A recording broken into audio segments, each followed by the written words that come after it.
Want to start? Yeah. I'm hearing. It's coming out here. I got it.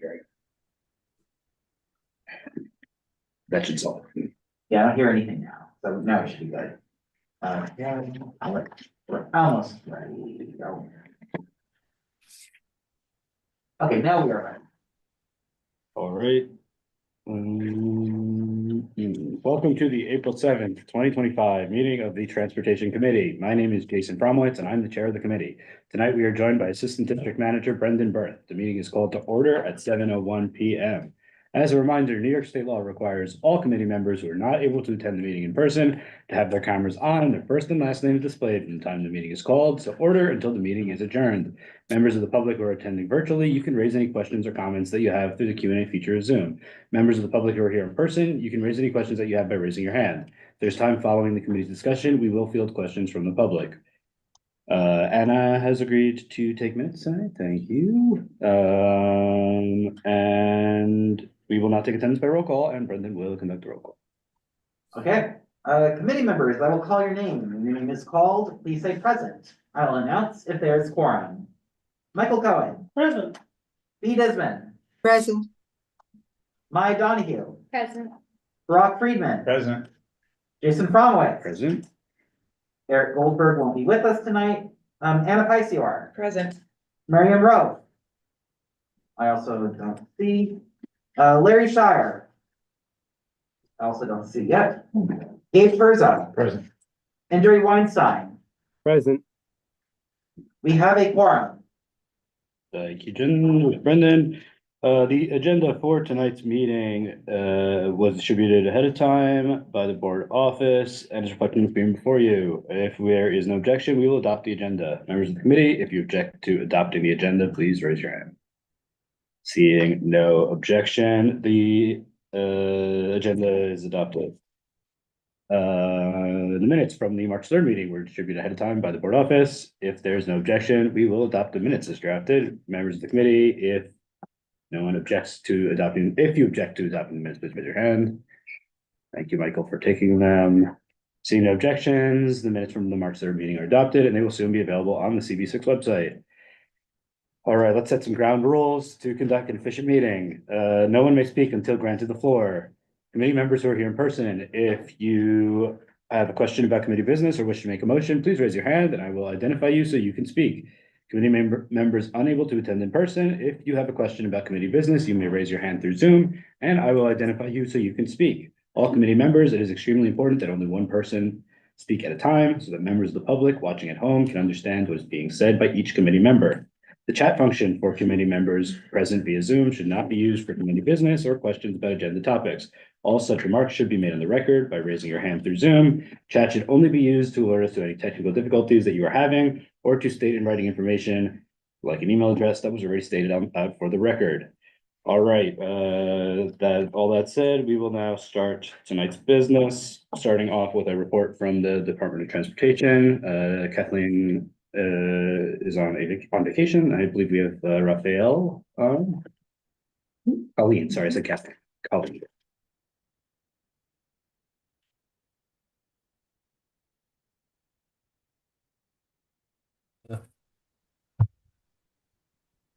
Hello, everybody.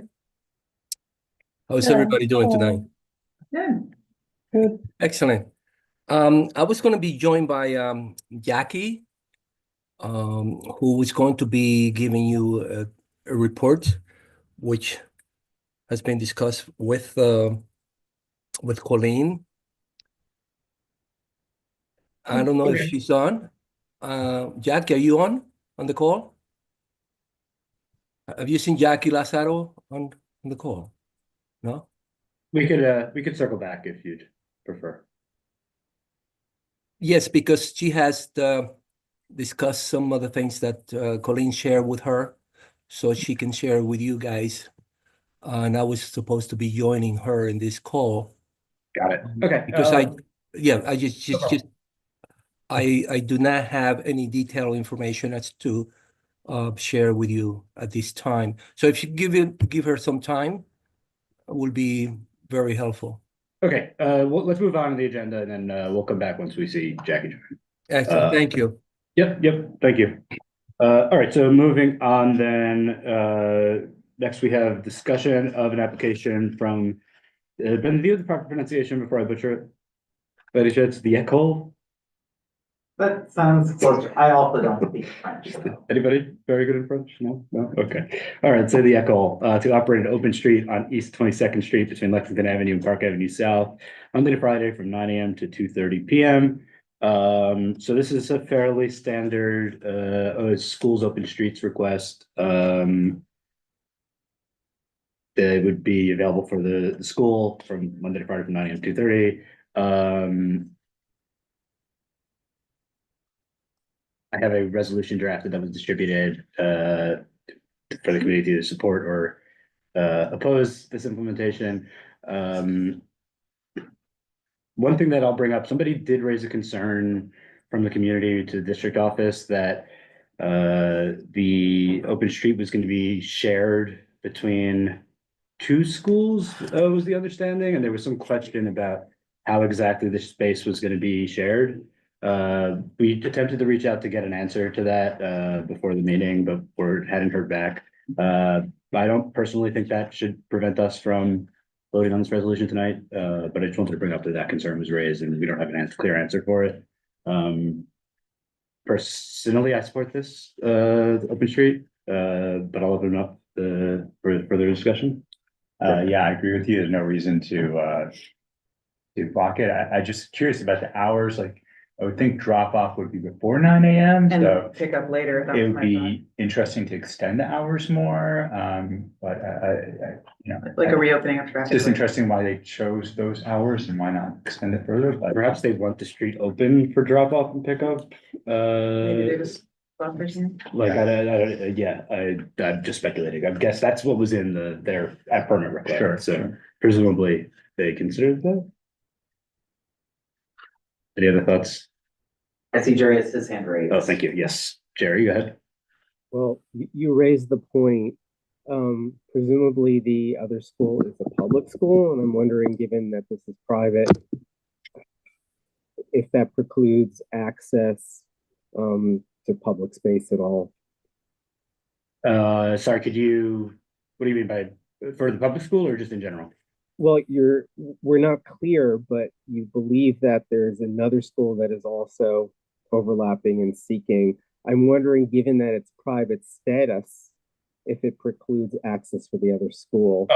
My understanding is they are intended to share the space and it just wasn't clear from the person who contacted the board office was asking for clarification on how they were planning on sharing the space, and that we didn't get an answer to that, but my understanding is that there was intention for it to be shared, not that the private school was trying to supersede it. It's just that they were spearheading the application as a private school. Michael, go ahead. Thank you. Actually, my question is, I wonder, is there a way that we can have like some hours for the open space on the weekend as well? So generally for the school open streets, the school would have to maintain it. When there's the open street, they're responsible for putting up barricades and cleaning the space, and presumably they don't have the staff to do so on the weekends. So I like the idea of having an open street there in the weekends. I think just as a matter of having a partner to maintain it, the school wouldn't be staffed on the weekends to be able to do that. Thank you. It's going to be. Yeah, so I have a question. Apparently, in reading the resolution, it says that this has been in existence already for 2 years. So this is really just extending it for another year. So I assume it's been the same hours and it's the same setup. It just needs, and we also shared this with another community board. So I would support it if the facts are that this is identical because what has already happened. Yeah, I don't believe we've approved these, or we've been asked to comment on these in the past, or maybe we just haven't as a course of business. Brendan, do you know? That I'm not entirely clear on. Okay, because yeah, I don't think we have addressed this in the past, but yes, it is my understanding that this is an existing one. I'm not sure why we haven't specifically been asked to comment on this one in particular. Michael?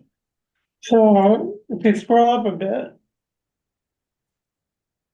it says that the Ecole is located just over the Manhattan Community District boundary and falls under the jurisdiction of the Manhattan Community Board 5, Ashley Open Street is located in CD 6. Do we still have are we still allowed to vote on it? It's partially within our district. I would speculate to your point, thank you for bringing that up. That maybe we just weren't, they were consulted and not us because of the bordering of the district. Go ahead, Brendan. Yeah, so, like if you look at the map over there, it's a part of the district where the boundaries are a little bit funky. So the school itself, I want to say it's the south side of East 22nd Street that is in our district, and the north side that is not, if I remember correctly.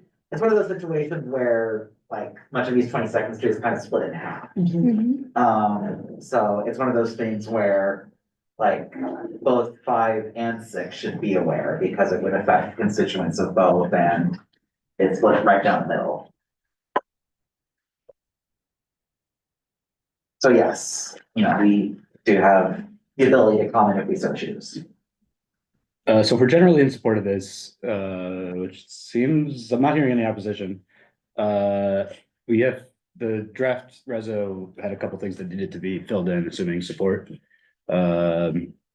So let's change where the line 19 to no members of the community had any comments for or against. Just take out the sum, yeah.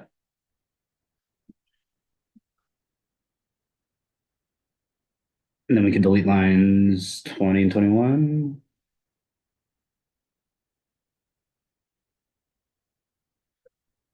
Sorry, and 22.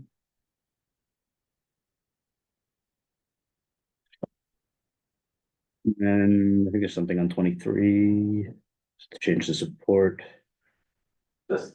Yeah, just delete opposed, yep.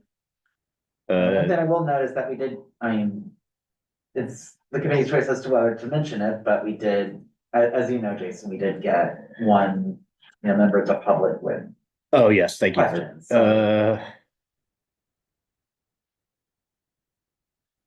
What was the question? About the question, they didn't sound like they were opposed to it. They were inquiring as to how the arrangement was between the private school and the public school and sharing the space. So it might still be, well, at least no comments against. Maybe we just take that line out altogether.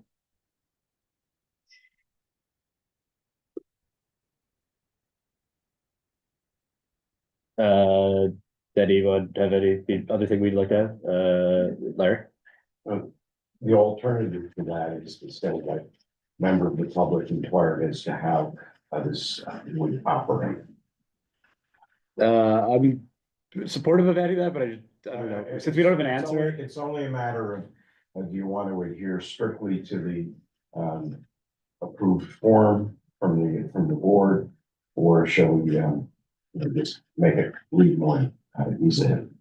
I hesitate to include that just because I don't think that changes my support for it or not. It doesn't, Yeah. it doesn't. So that's why I would rather not end up in your bed. Also, just as a matter of transparency for the committee, so that it's like demystified.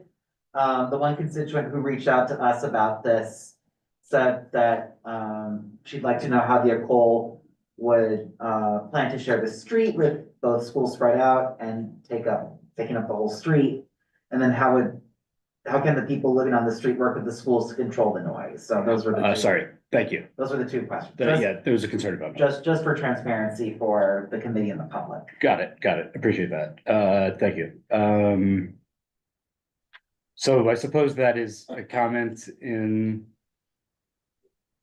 against, I don't know how we could address that without the school here. And again, we. So I don't actually think it's comments against, if I could just interrupt, it's questions about process. Yeah. Yeah, that's fair. Again, I don't know. We can address it on the reso if anybody has suggested verbiage they want to include here. I'm personally comfortable with passing it without mentioning those comments, but we can include it if anybody feels strongly. Right. Call for a vote. Second. Okay. When I call your name, please say whether you are in favor, oppose, abstain, or not entitled. Michael Cohen, In favor. B. Disman, In favor? Maya Donahue, In favor? Barack Friedman, In favor? Jason Fromowitz. In favor. Hannah Piceur, In favor? Miriam Rowe, In favor. Larry Shire, In favor. Gabe Terzo, In favor. and Jerry Weinstein. In favor. With all 10 committee members in favor, this resolution passes. So can I Yeah. just tell one editorial, you have the word opposing in the title, you need to take that out. Thank you. Thank you, B.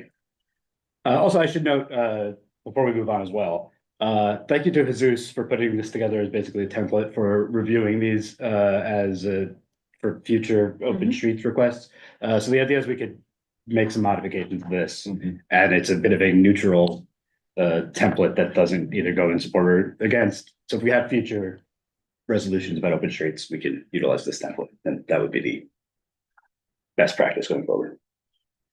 Okay, I don't see anyone else from DOT on yet.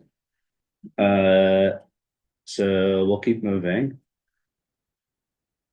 All right, so number three. Jackie's not on. Yeah, But, not yet. Well, let me just say for your awareness, the two schools that you refer to on the 22nd Street, they're not going to be using the open street at the same time. We trying Right, to so do- they'll be sharing the space. Okay. With some sort of arrangement Yes. yeah. Mhm. Thanks. Okay, let's move on to item number 3, discussion on the final city council approval of Spark Kips Bay and the traffic impacts expected as a result of the new development. Jim and Brock put together a resolution, or was it just Jim? I think it's Jim's baby. Okay, so Jim put together a resolution on this. There was a discussion in land use around this. Barack also attended, and Jim put together this resolution. The hope was that we would pass this jointly as from land use and transportation. Jim, would you like to introduce the resolution? No pride of ownership or authorship for that matter. I just wanted to be available in case anybody on the committee had questions about what I had written. As you know, our biggest concern is, well, my biggest concern, and I think the concern of the land use committee was that this, particularly during the construction period, there is anticipated to be at least one construction quarter in which both the east side and the west side of First Avenue will be affected, will be, basically operating opposite sides of each other, both at the Brookdale site and at the current site of, I think it's the Poison Control Center for the city. So it's a little disconcerting when you're trying to get emergency vehicles going from lower Manhattan up to Bellevue and NYU. And that was our principal concern. And of course, fire and other emergency vehicles as well. That was the principal concern with this resolution. That traffic, the Department of Transportation try to make some efforts to ameliorate that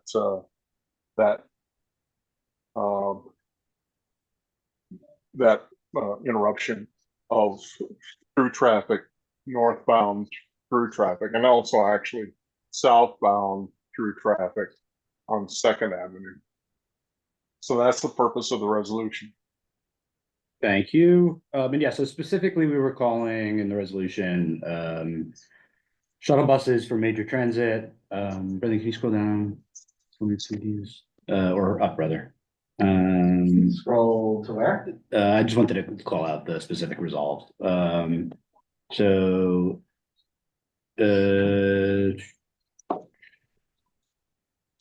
yes, so we're asking for a traffic study. And then if you could scroll, sorry, down again for me. Thank you.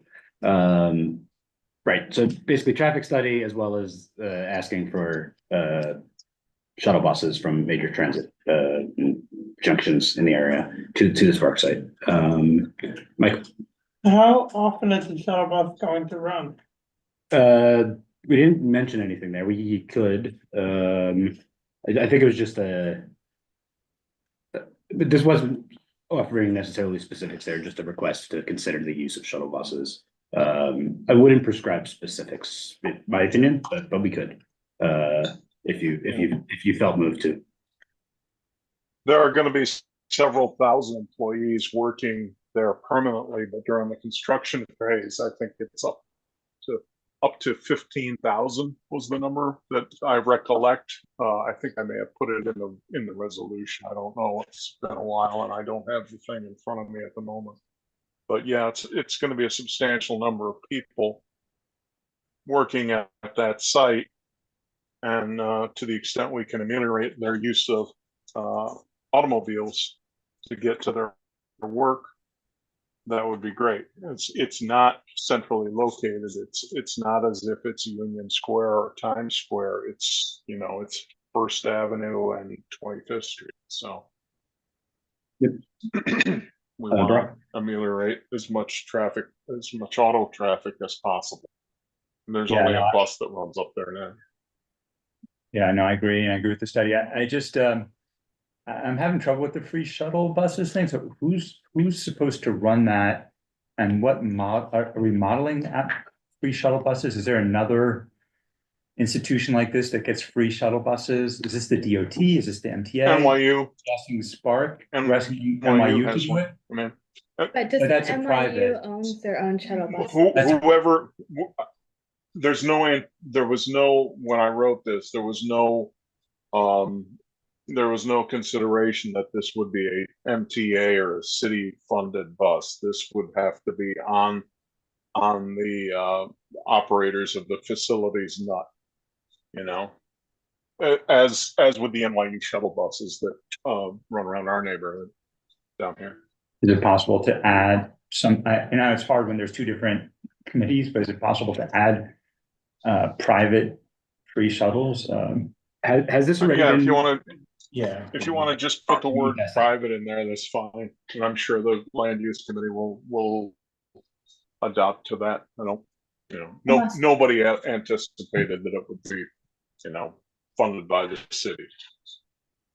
I was just gonna say, I'm also on the land use committee. I think the use of, like, inserting the use of private would be fine for the committee, but I think that more of the emphasis shouldn't be on private as far as the committee is concerned. I think we talked a lot more about MTA shuttle busing. But if you were to insert private, I don't think that would be an issue for land use, but I think we would prefer more of a public use situation. So the idea was I never shuttle buses anticipated MTA funding. or more public buses? I never. Public buses, we never talked a lot considered about the M23 corridor and those kinds of things, and also for like 28th Street stop on the 6 train. Got it. Right, but those are, the 23rd Street is already a crosstown bus. Yes. And I don't believe there's an M28 that I know of, and you know, I mean, if you think that the MTA will fund a private bus line or a public bus line between that site and the subway stops, I'm not fine, sure. more power to you. I doubt that would happen. I don't think the MTA will fund a 20th Street busway particularly. That's why I think the emphasis was on the M23. But I don't think there was heavy emphasis on a private substitution as far as what I remember from the committee discussion. Yeah, my preference personally would be to see increased frequency or improved service on existing public bus routes rather than introducing new bus service that would only benefit a small population of people. I will throw that out there. We don't have to make the adjustment right now, but that would be what I would prefer to see as adjusted to say deploying improved bus service within the area or something along those lines. Hold on, let's go to B and then I'll come back into the folks in the room.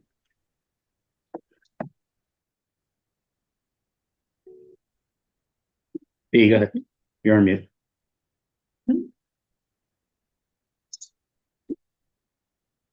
B, I still can't hear you. Oh, can you hear me now? Yes. Yeah. Oh, sorry about that. I didn't see the red line. So this was approved 11 in favor and 1 not entitled. So if you change the emphasis on this by either saying private or even adding what you have, you really have to go back to them with their assumptions on the resolution.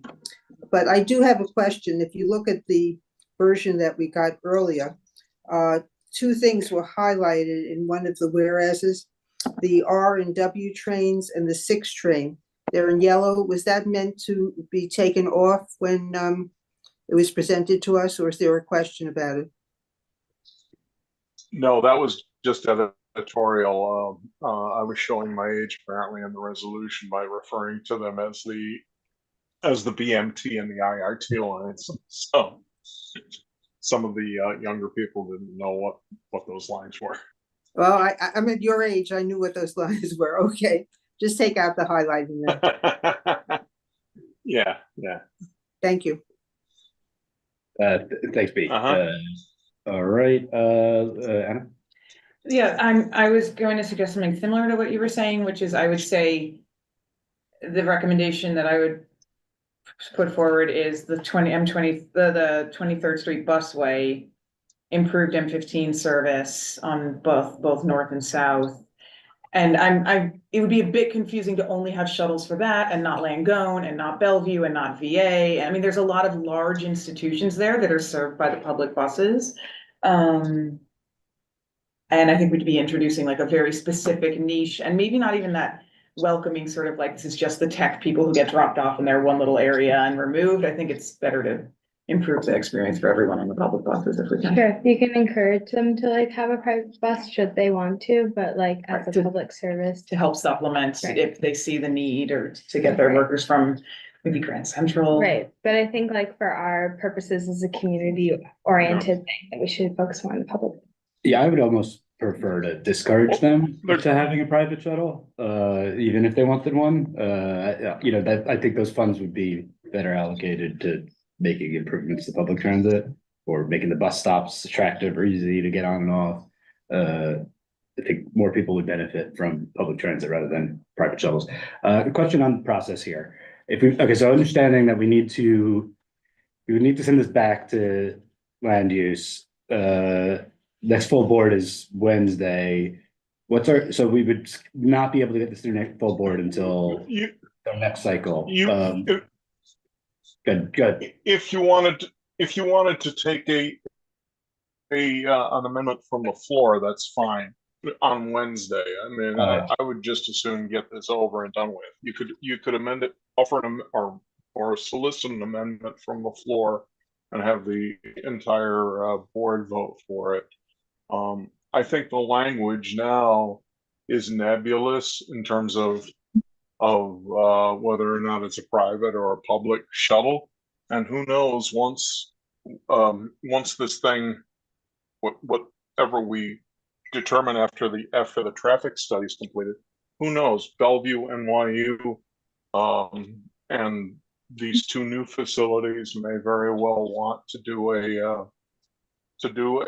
a shuttle among themselves, may not.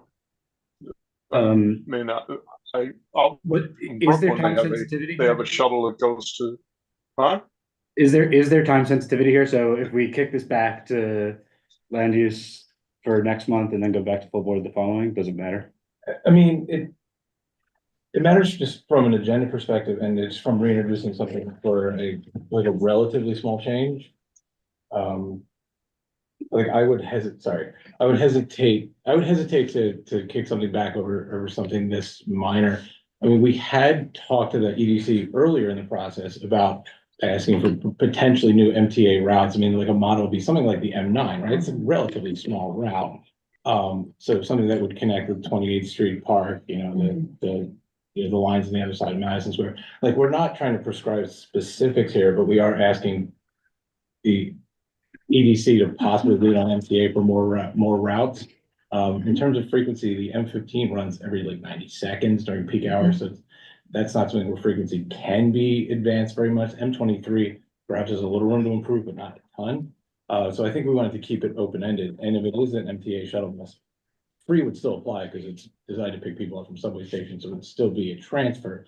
So I don't think there's any, powerful editorial reason to make a change here. I think it captures everything we're trying, either like an Alexandria shuttle bus style thing or a new route by the MTA could all fall under the rubric as it's written here. Thank you. Larry. I agree that this is not something that ought to be laid over. The subject that we're Bus joke.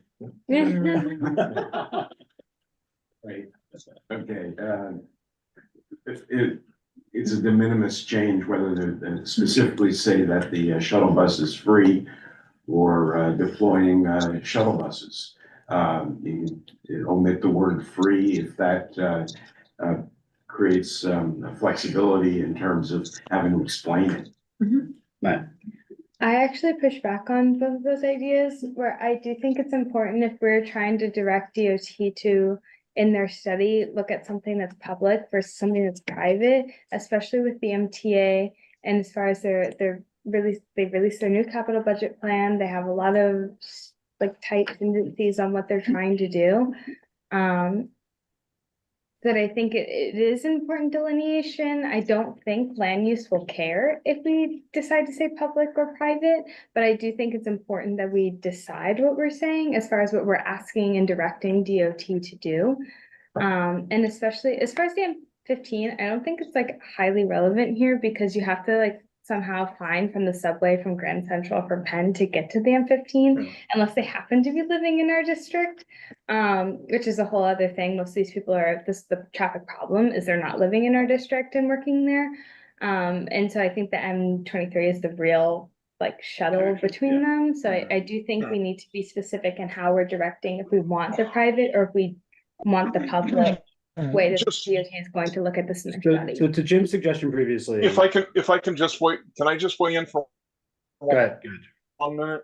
A couple of things. First of all, if we're asking for a private or a public bus line going from 28th Street and 23rd Street, that would really be something that we put in the budget requests, capital budget priorities, or I guess in this instance, expense budget priorities.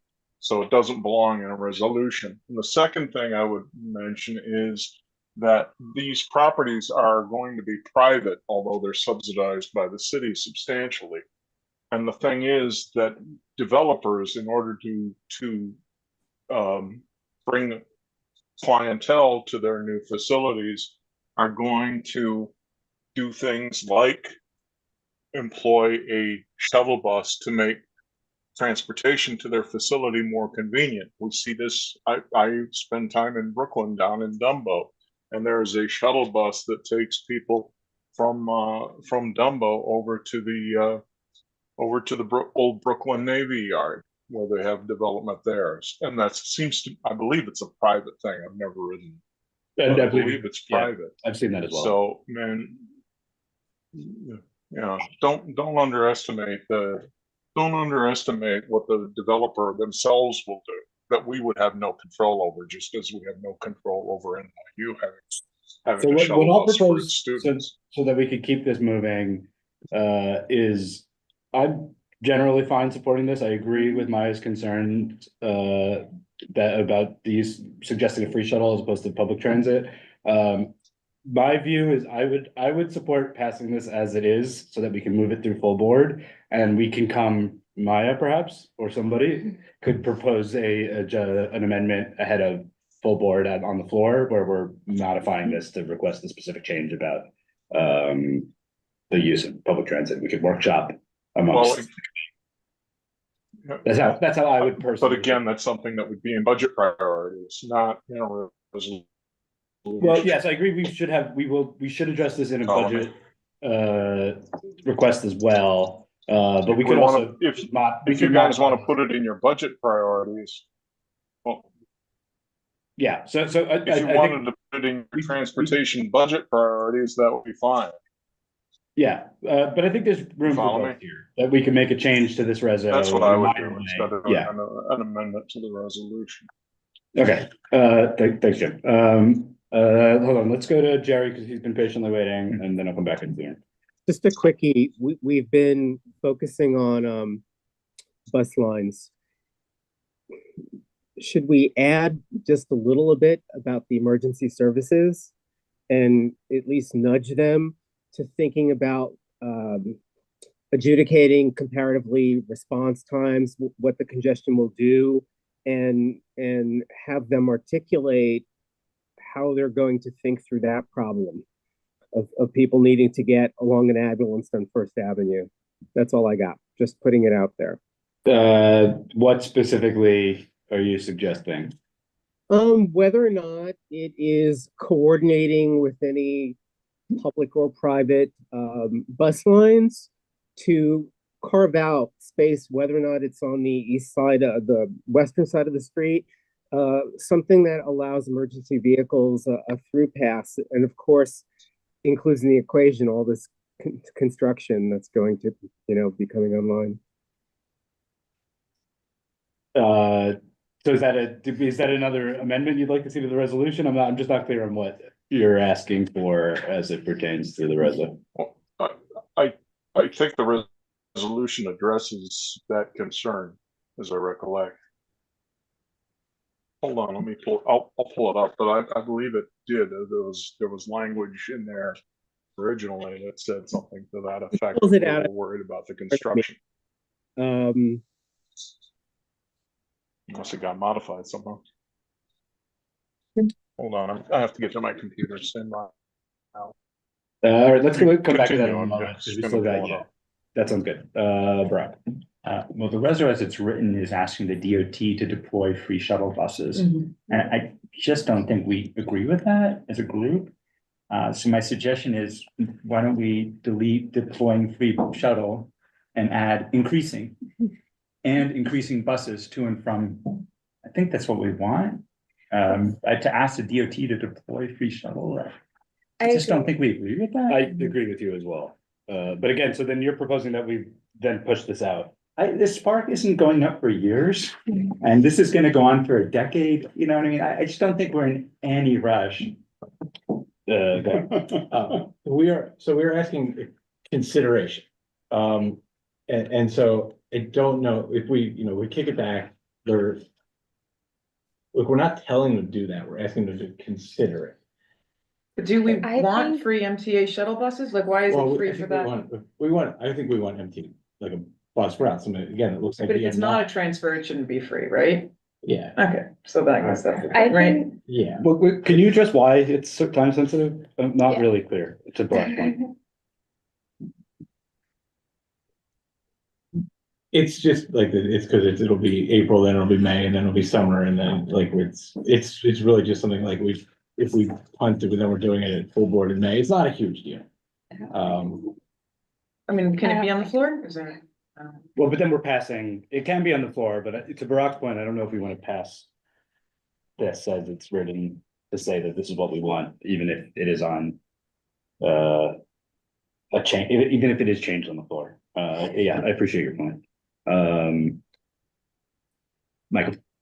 Actually, I think that would be a good idea if the either to have the shuttle bus be available for for the entire community to use and be subsidized by CUNY, or to have I'm seeing on several other bus routes. And I wonder if we could do it here, that's this part, like, if we had the bus was free if you get on at the CUNY Spark, and then you can take it to subway for free, an additional lettered route. So you have the M23A and then the M23B. And you take the M23B to the subway stop, again, I'm free, you go take it there, I'm sort of free zone to 6th grade. And then you pay for the rest of the route, but it goes directly to 25th Street. Yeah, that's definitely an option. Let's go to B. So I think with doing what we just did, I can't see it totally because the pictures are in the way. So it says increasing bus What's after that in the resolution? And buses to and from. Okay, so I think that is nebulous enough for us to pass it. I think we should not send it back, but I do think as chair, you need to just call the chair of land use and tell them that we made a modification. And if they disagree with it, they can bring it up at the full board.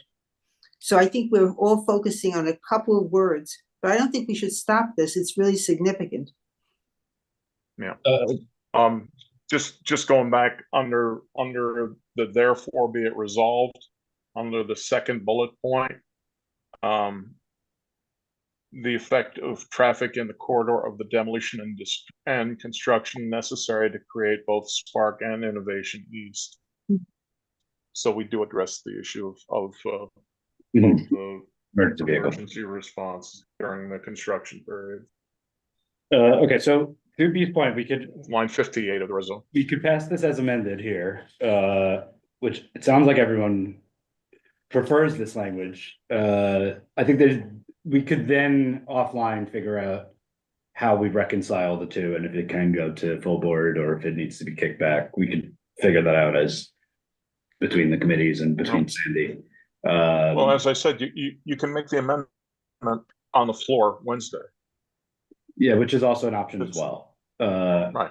So I guess we could vote on the amendment. I do want to move this along because I think everybody's opinions are fairly clear. We could vote on the amendment. And then we could vote on if we want to pass it or not, but hold on, I'll go. I'll make the motion. Okay, thank you. For the amendment?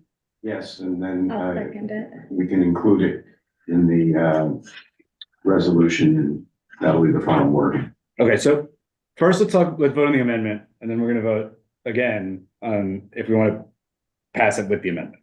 Okay?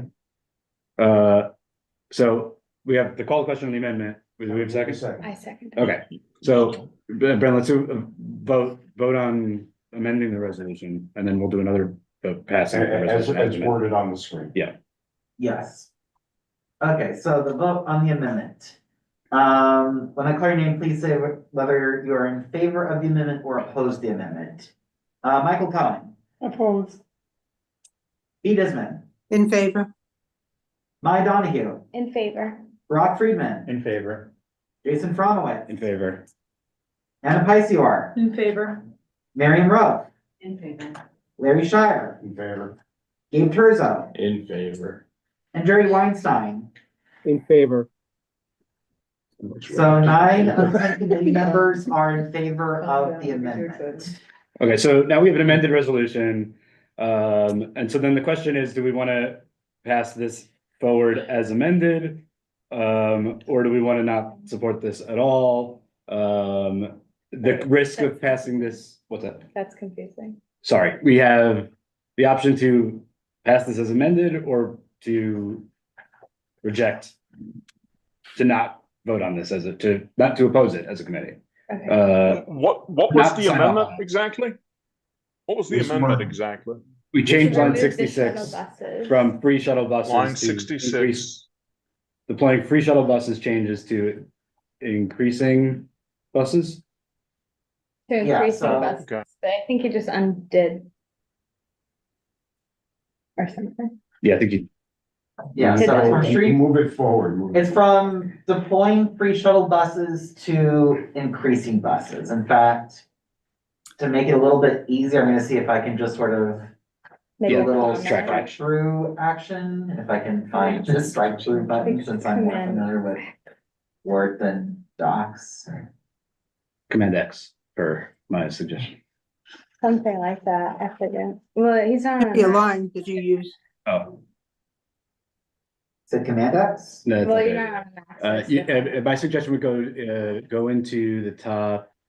You can hit help and then the search bar will come and just type strike through. There we it is. go. Alt Shift 5 on There you go. PC. Yeah, that'll be clear. Thank you. That way it's super clear as to what the amendment is. Deploying I think you increased. said increase. It said increased. Yes, thank you. Yes, that's correct. Okay, so we were now gonna vote on if, as a committee, we want to pass this Well, resolution. why don't you vote whether we pass it or not? If we don't pass it, it doesn't move forward. Correct, exactly. And then we'll figure out offline, assuming this passes, we'll figure out how to deal with this as it pertains to full board, offline and separately. It may go back to land use, or we'll figure out if we can avoid having to do that. Does anybody I want to make a motion to vote on it as such? I'll move to vote. I'll second. Okay, great, thank you. All right, so now let's vote on the resolution itself. Okay, when I call your name, please say whether you're in favor, opposed, abstain, or not entitled. Michael Cohen, Not entitled. B. Disman, In favor? Maya Donahue, In favor? Brock Friedman, In favor. Jason Fromowitz. In favor. Eric Goldberg. Oh, that's right, he's not here. Anna Picior, In favor. Miriam Rowe, Larry Shire, In favor. Gabe Terzo, In favor. and Jerry Weinstein. In favor. Okay, with 9 in favor and 1 not entitled, this resolution passes. Thank you. And I ask that you just keep the office in the loop as to what ultimately happens. Sounds good, we'll do. All right, moving on to the agenda. Next we have item number 4. Take care, folks. Thanks. Thanks, Jim. Yeah, Thanks, Jim. Thanks, Jim. Discussion of safety at the intersection of East 58th Street and Ed Koch Queensboro Bridge Upper Roadway Ramp. Maya put together a resolution and took some pictures for us. You have one? Thank you. So I live up here on 58th Street and there's a lot of stuff on Second and First Avenue. And as you know, you have to cross the bridge on ramp and sometimes off ramp to get over to First Avenue. Essentially, what we're asking for in the resolution is for DOT to do a study of how to make it more safe. There are pedestrian crosswalk signs already, but it's very unclear about the hours in which the ramp turns into an on-ramp or an off-ramp. It is 10 a.m., but I don't think it's very clear if you're just a haphazard pedestrian.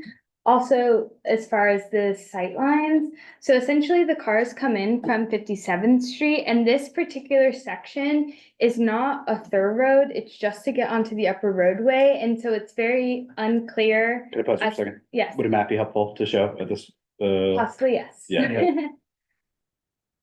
Yeah, just give me a moment to pull up. Whoops, wait a moment to pull up Google Maps. Thank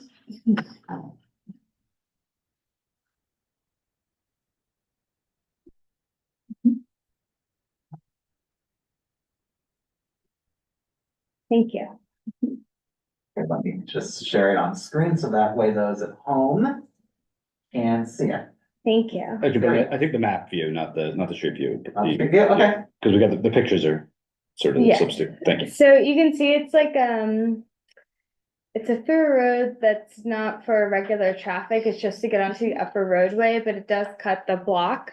And so on 57th Street actually does a really good job about showcasing that that's what it is for pedestrians and for cars. But on 58th Street, it's not very clear. You have sound wall barriers that go all the way up to the curb, so pedestrians can't really see around the corner for when cars are coming, and vice versa for cars can't really see pedestrians. And you do have police presence, but I don't think they're really there to watch out for safety as much as just for like traffic patterning.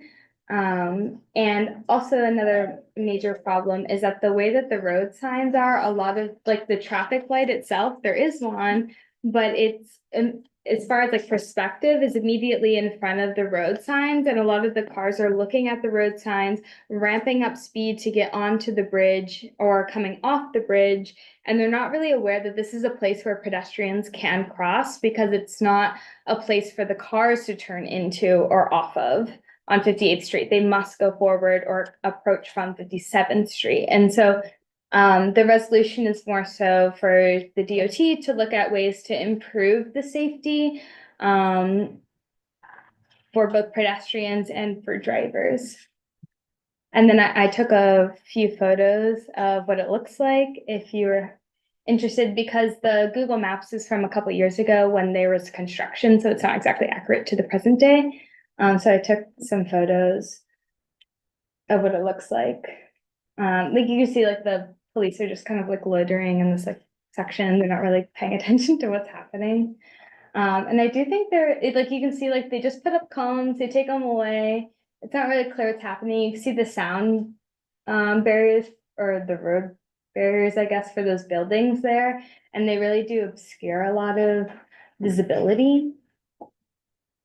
So what are the cones block, how, So is that this blocking was- the access to the bridge there? This was during the transition time. Hmm. And then they'll go away for the cars to come on from 57th Street. So this was right from, I took a few pictures from when they were coming off and then when the transition was happening to when they would be going on to the, Oh, so this is used as flex, sometimes it's going onto the bridge. in the sometimes it morning, goes it's in- off. Oh, okay. And then the rest of the day it's onto the bridge. That's why I think like, especially so that the security or the safety is a little bit questionable because there's no real indication, especially from the pedestrian angle about when this is happening. There's more indication on 57th Street, but on 58th Street, there Hmm. isn't. Does 57, or the, between 57 and 58, does that also change directions or that's always? Yes. Okay, got it. And I think that's why it's also confusing because it doesn't act as a real road, but for cars, it is, they're seeing it as a ramp, but for pedestrians, it is more of a real road. Mhm. Got it. Anything else on the pictures you wanna highlight? This, got it. There's something else specifically that I want to highlight. I might have included one where one of those new Amazon delivery bikes / things to get around the congestion pricing have also been using this. So I think that creates even more problems because they don't go that fast. But these cars are ramping up to bridge speeds instead of, see, this one's from 57th Street. So it's a little bit Wait, different. so Like that's that coming sign off. says that like the times change and whatever, but that sign is not also on 58th Street where I live and I'm just crossing to go to the Trader Joe's. I would never have seen that sign. Great. And can you bring up the reso, Brendan? Yes. And so effectively, we're asking for a study. Yeah, for so all this this. was just mirrored off of like other ones that we have passed before, of just asking for a studying. There's nothing particularly different about the resolution itself, except for the location. But the slides and the pictures were to help you visualize more so what it looks like in that area. Thank you. Michael. Can I see the presentation again, actually? Because there's something I want to say about one of the intersections. The 58th Street one. This is 58th Street one. yeah, the first one.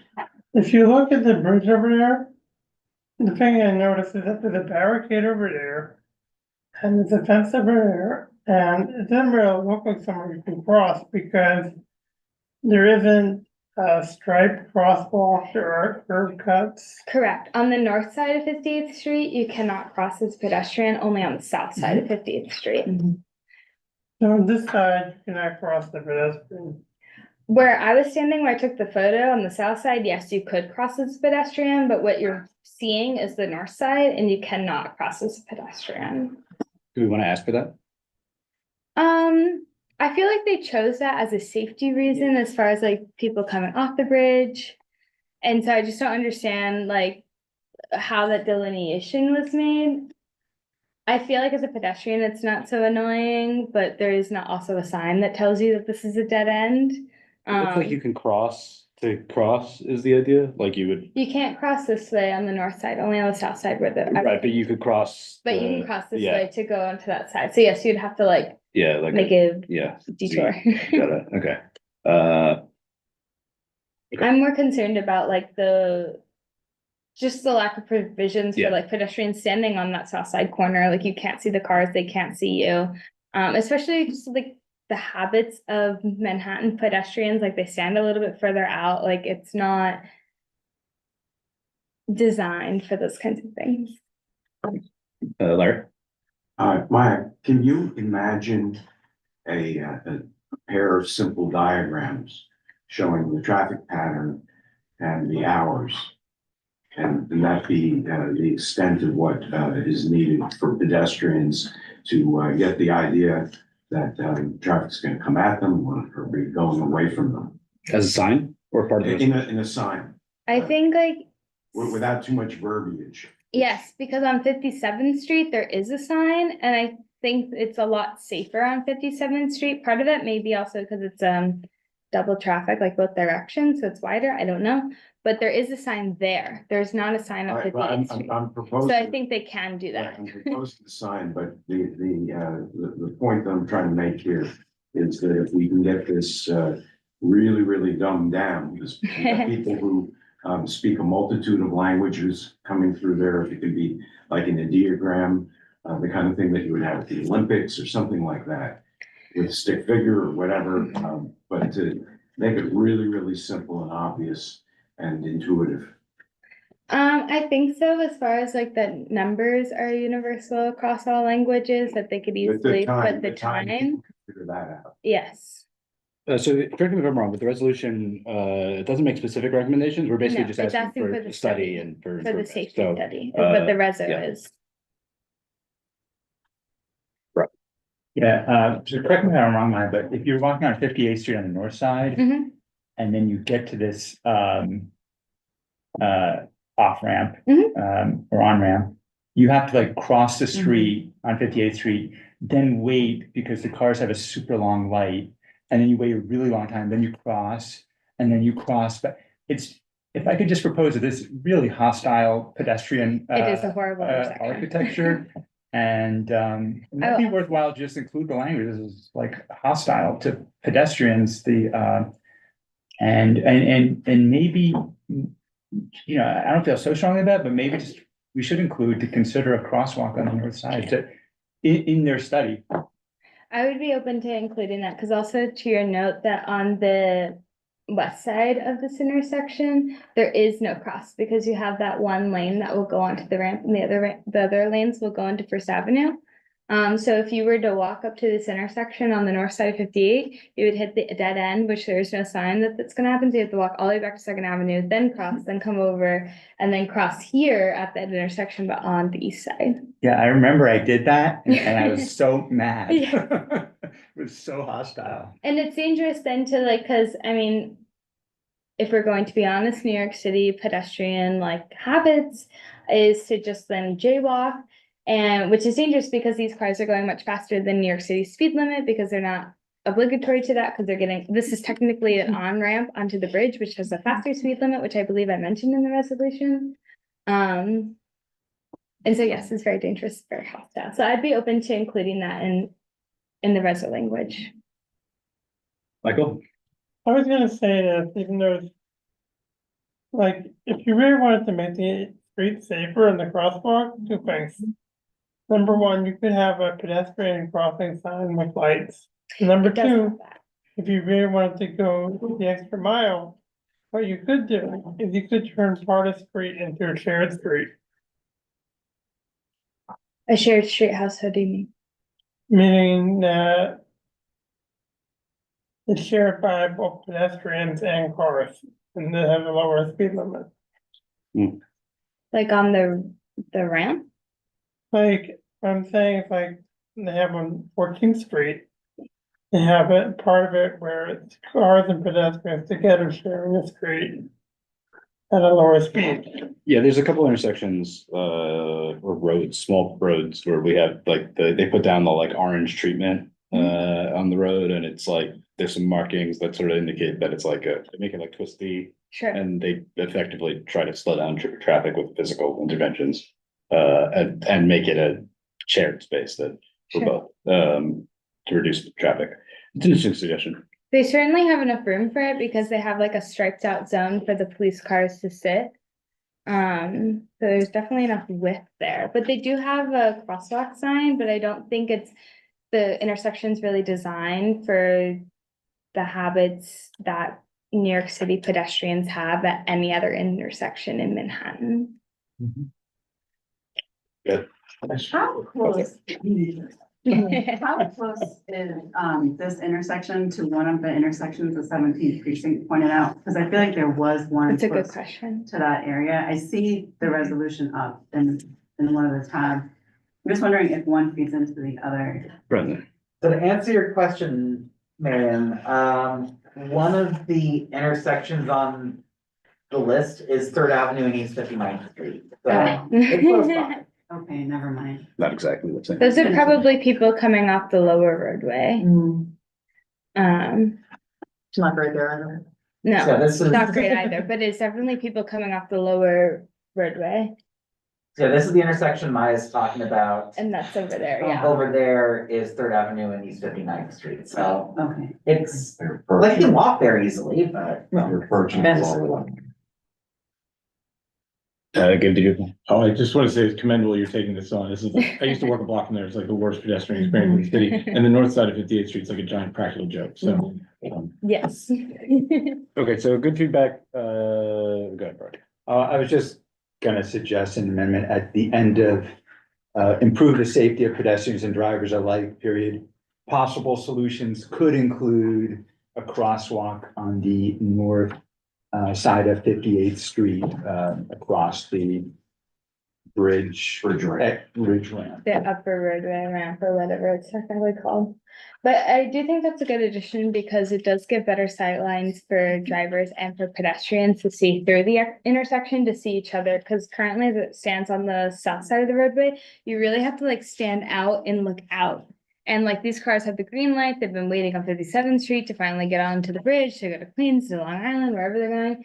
And they hit the gas pedal very quickly. My Can you name concern, it again? So possible solutions could include a crosswalk on the north side of East 58th Street And the ramp onto the upper roadway? and Yeah, it's the ramp and the upper, I forget the exact wording, I probably used it somewhere somewhere. I will also say that I did look at the statistics for crashes or incidents or something, which was surprisingly low, but I don't think that merits discounting the safety feeling vibe, whatever. For this intersection, like we recently addressed on 25th Street off the FDR exit. I have a minor concern with the amendment. I feel like it reads this way that like it would be a sufficient solution, that like we're asking for just Simply across. simply a crosswalk, and that's like a part of what we're asking for. Also new signage. Yeah, I think the additional signage would be helpful. Could we borrow the wording that we used in? The 25th Street. Yeah, we had like a whereas, like a full additional whereas where we said basically proposed a number of things. I think that would probably be the cleanest way to do this. Brenda, can you pull that reso up from last month's meeting? yeah, just give me a moment. Yes, I'll let you do that. And then, were there other comments? Otherwise, no, okay. I'm happy to incorporate the changes. Just need to find it our resolution tracker.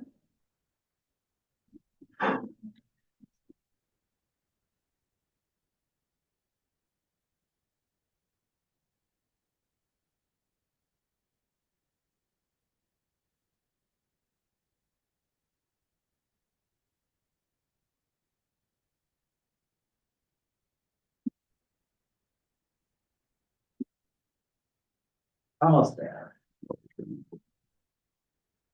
Just need to. Here we go. So the language you want to borrow is. Whereas, Safety yeah, potential or potential safety improvements Mhm. can It was right there. mitigate. just up slightly from short term. Potential safety improvements that can mitigate these dangers, both short-term and longer term.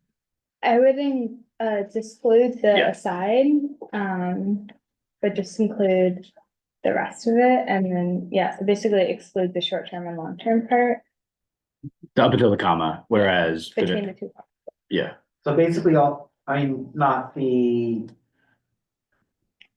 Just the whereas potential safety improvements might include, or whatever it says specifically, yeah, could mitigate these dangers, include but are not limited to, colon, and then we can just drop. above there, Brennan. above here. Yeah. Whereas. The whereas, starting at whereas. Just copy this. Yes, and then we can make this Yeah. adjustment in the document.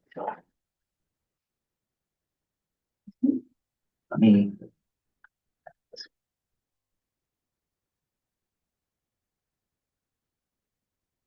We need to get you a multi-screen setup. That's actually, Yeah, except that I would need to like carry it and whatnot. That's the only thing. No, what I needed to do was like, Copy Well- into the old, into. yeah, what I need to do was have everything on the same screen. Okay, let me share again.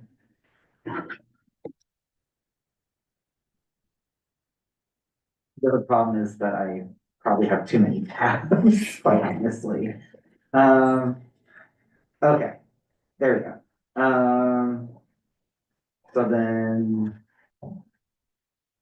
Okay, so. So that would potential be safety its solutions. yeah.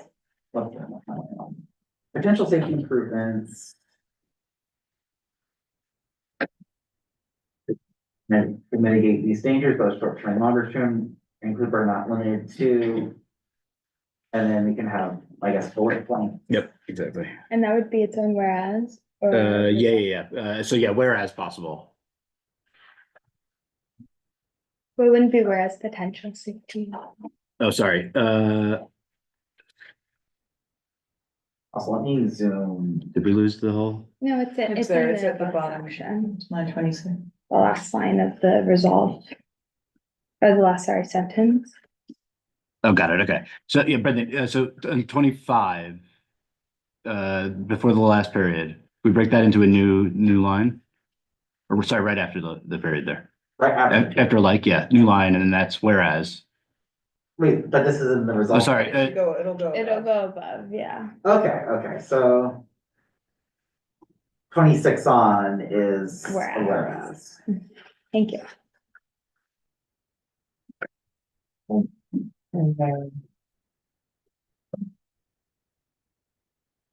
So. Yeah. whereas. And then we could remove the, Sure. after the comma, both short-term and long-term. Yep. And then the signage that Larry mentioned as another bullet point. Just maybe something on the improved signage. Yeah. And then like daylighting, some sort of visibility or whatever was one of your key concerns. Yeah, I know it's like kind of difficult as far Yeah. as those buildings do kind of go up to the corner, but I do think they could extend the sidewalk a little bit more something, because they have that extra space that they just cross-signed out for the police cars, you get. So if I say anything, should we say anything specific on the improved signage or just? Improved signage, Larry, about the timing of the switches from on-ramp to off-ramp. Yeah, I would, have, signage that shows, both, directional, hours. Thank you. That shows both directional hours? Yes, that's what you said. And could we add don't start typing, something around addressing physical, Daylighting. improvement, physical barriers, implementation, what am I looking for? Mitigation, physical improvements to, never mind, I'm gonna stop because I can't put the words together. Michael, go ahead. What about pedestrian warning sign with flashing lights Like for the cars or for the pedestrian? for the cars, right? They have a sign or they have, it's like, I think it's sort of lime green or fluorescent green, and they have like a picture of a person walking. But that would normally be in place where there's, the light's not control, or the crosswalk's not controlled by a traffic light, and given that there is a traffic light here, I don't think that would. But what about like potential for a shared street? Yeah, that's what I was trying to look for, the right words for it, but it was not a shared street, but I was You mean gonna like suggest. traffic calming? Traffic measures? calming measures, thank you, physical I don't know traffic. if they're gonna, for a RAM. Yeah, it's a little bit difficult. Well, but I think that would potentially include like daylighting. Oh, you would call it a con, Maybe say daylighting. You can add. I think just, yeah, improved, How about improved, speed improved control? pedestrian visibility and That works. Yeah, curb yeah, yeah. width, I don't know.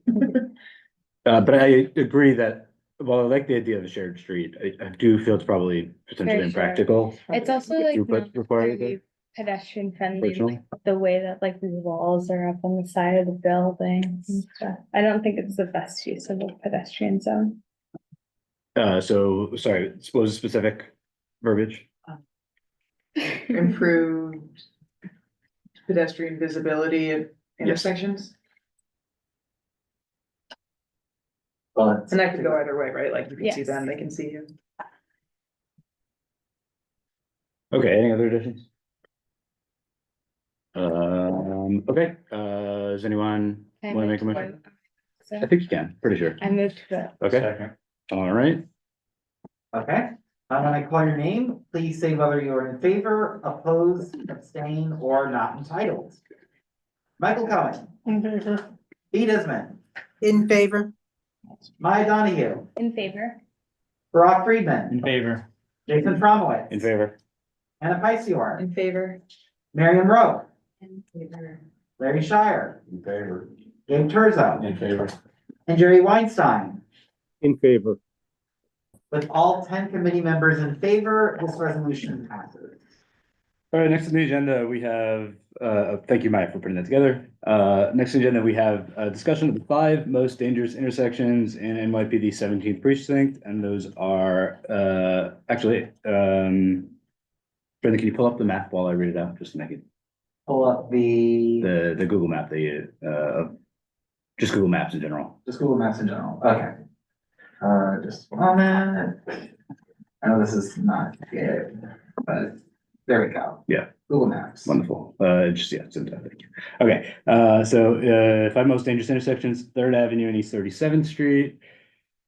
First Avenue and East 52nd Street, 2nd Avenue and East 46th Street, 3rd Avenue and East 59th Street, and 2nd Avenue and East 34th Street.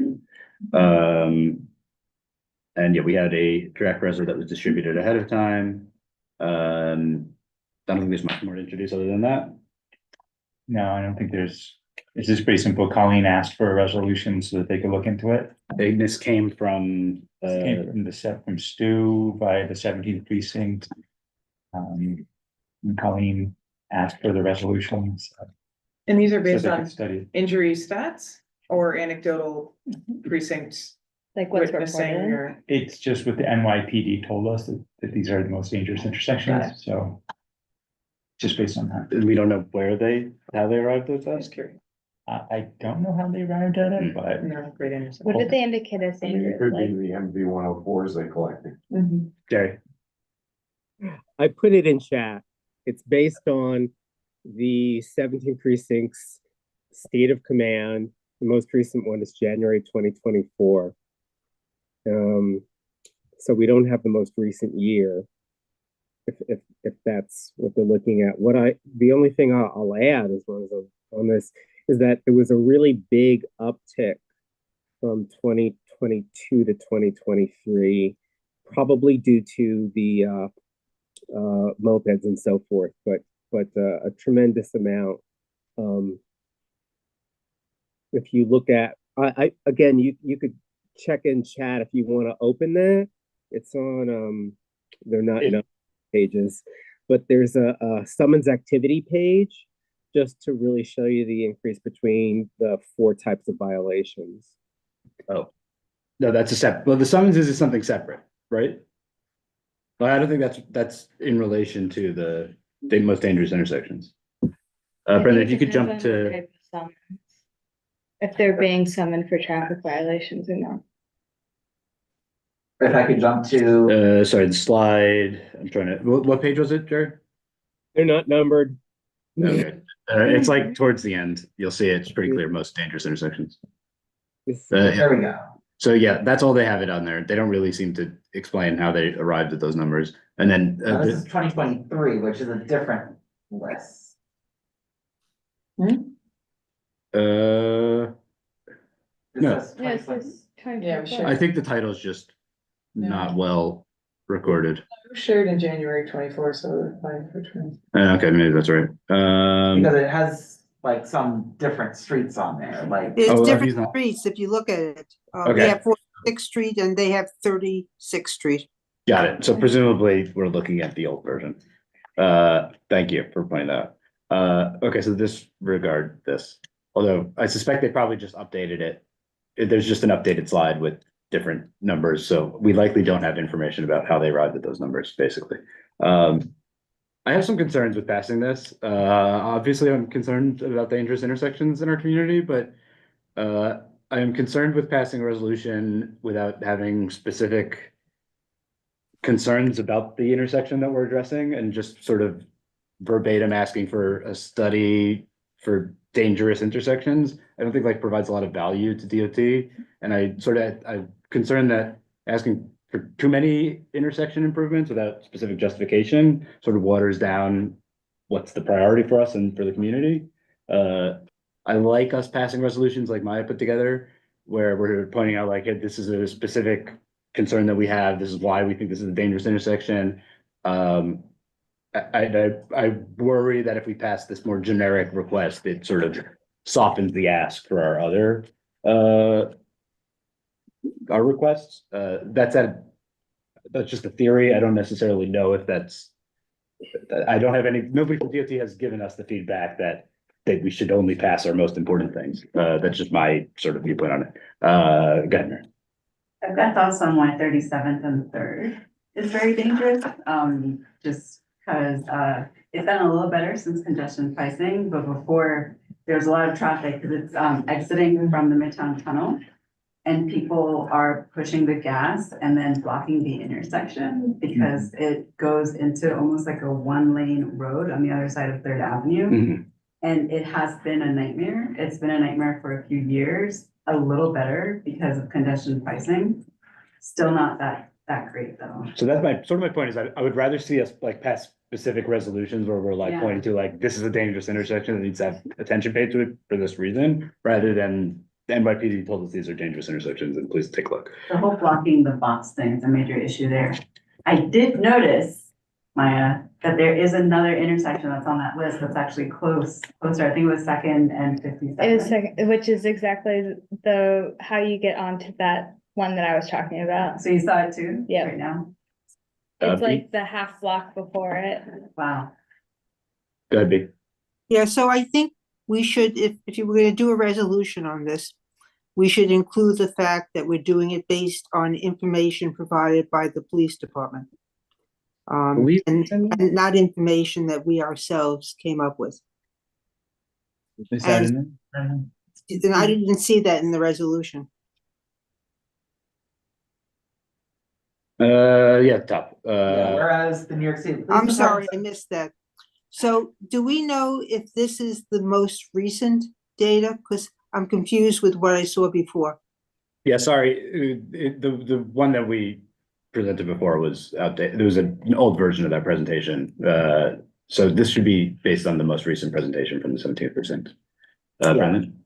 So the most, like the one that we like have the actual intersections from, like that one is from the state of command released to the public and the community board on January 29th of this year. So like the one that was on screen before was the previous year's one.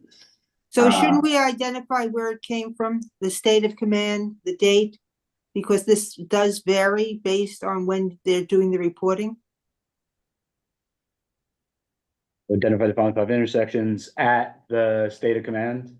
Yeah, at the state of command on something date, 24, that Brendan said, so that we know specifically what we're dealing with. I think that makes sense. So yeah, Brendan, at 5 intersections at the 2024. at the Yeah. date of command on, it was presented on January 29th, 2025. Thank you. Let's go Jerry first. Hey, well, the obvious thing, I don't know whether this is timely, is for us to maybe break it down and two of each of us go and observe, these things and create our own criteria and see how it aligns with their assessment. Because I agree with you that we shouldn't just be reactive, but that we should have a point of view. We may agree between us that actually after everything that there are more dangerous intersections. Okay, sure. Mike? I agree with you and Jerry as well. I think Jerry's suggestion would help bolster this kind of resolution.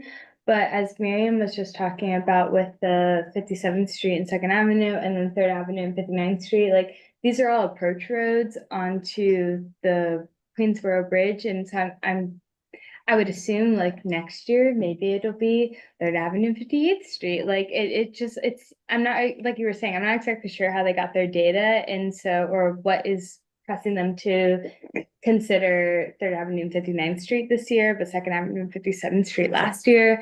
So I think to Jerry's suggestion, if we like had more analysis on our own that we could bring to build a better resolution than just being like, well, this is what the NYPD like suggested to us. Thank you, Anna. I mean, I think most or all of us know, like looking at that those intersections are all bad. Like anecdotally, those are all bad. I don't know if deploying us to go out and see them will prove that they're worse than others. I think it's more a question of, do we want to caveat it further or not do it at all, or do it as is? That would be what I would prefer. Yeah, and I appreciate all these comments, and I kind of half agree with them, but the NYPD gave us this statistics crash map for NYC is all based on NYPD statistics. And when I asked Colleen, what do you want us to do with this? She said, pass a resolution so we can look into it. So, that's where this comes from. So if you want, we could try to, do like what we did for 25th Street and, and I appreciate what Maya did and we could do it for each of these, but at the end of the day, DOT has their experts are going to go out and observe it and make their own recommendations. So I'm okay with either way, and I appreciate the comments, but yeah. Can I ask how long like one of these studies take? 20 years. Okay. Okay. So look at 20 different top intersections. Well, hold where on. they're coming up. Can we actually address that question? Raphael, we do have somebody from DOT here. So, Raphael, would you be able to comment on when we ask for a pedestrian improvement study? Can you explain like how much is involved? What's involved in that exactly? If we're asking for that, is that just sending an engineer out to the field to look at it? Is that generally speaking, that's what happened. They have to send one of those. We have a few units that deal with the studies, and they can then confirm that indeed it is necessary to kind of use the different tools to kind of enhance the pedestrian safety. But so basically, we would be generally asking speaking, someone that's what it to is. come out and look at it and then determine. Not only that they look at it, they do a very careful study of vehicular flow, pedestrian volume, and then when they get all these elements together, they make a decision whether it is granted or not. So it's a time-consuming process. It is. It takes time. It takes time, and it is done with using the latest science technology that we have. So Thank you.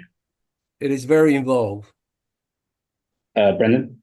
Okay, Michael, sorry. so just to explain briefly why I have the budget requester table up right now.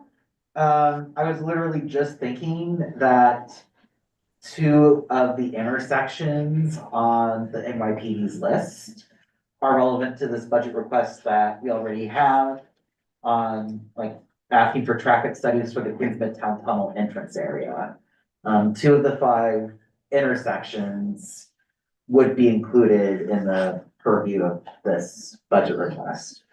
Do with that information what you may, but just wanted to remind the committee of this budget request as it's relevant to 2 of these intersections.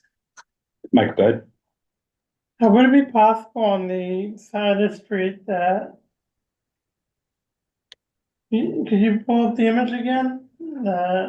had the, at least in the tunnel, if you could have, for example, a leading pedestrian interval, like give the pedestrian extra time to cross before the car they're allowed to go. So are we going back to the Queensboro Bridge? Is that what you're referring to? I'm talking about this intersection right here. Oh, okay. Yeah, this is 37th and Third. These are all there. So it goes from 4 lanes to 1. Yeah. And 2 of the 4 lanes are right turn only, And there's, yeah. and there's parking on both sides of 37th Street, and that's how it turns into. My bus gets in the Ah. box there. Okay. So we could potentially include that. Right now, as the resolution stands, it's very bare bones and just not going into specifics. I would question us doing that as this resolution is presented. Going into specifics, I think this resolution would be too busy to go into specifics for each. So if we want to address specific requests and suggestions, I think we should break these up into separate resolutions. So I'm not dismissing the idea, I don't think we can do that in this resolution with all 5 intersections. Let's go to Raphael, please. I just want to add, there was a comment about Collins' statement regarding the resolution.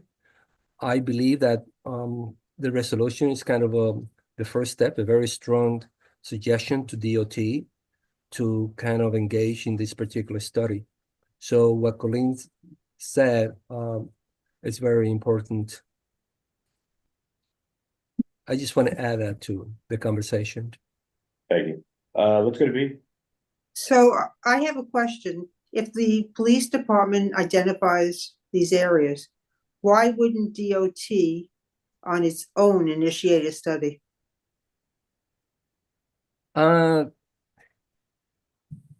It's very tricky because we might know what the NYPD is saying, but it's not sort of like something that DOT will take the initiative of immediately taking care of that. I think that the community board, just like you are doing, is very important as far as engaging DOT in kind of recognizing that indeed there are some problems in those intersections.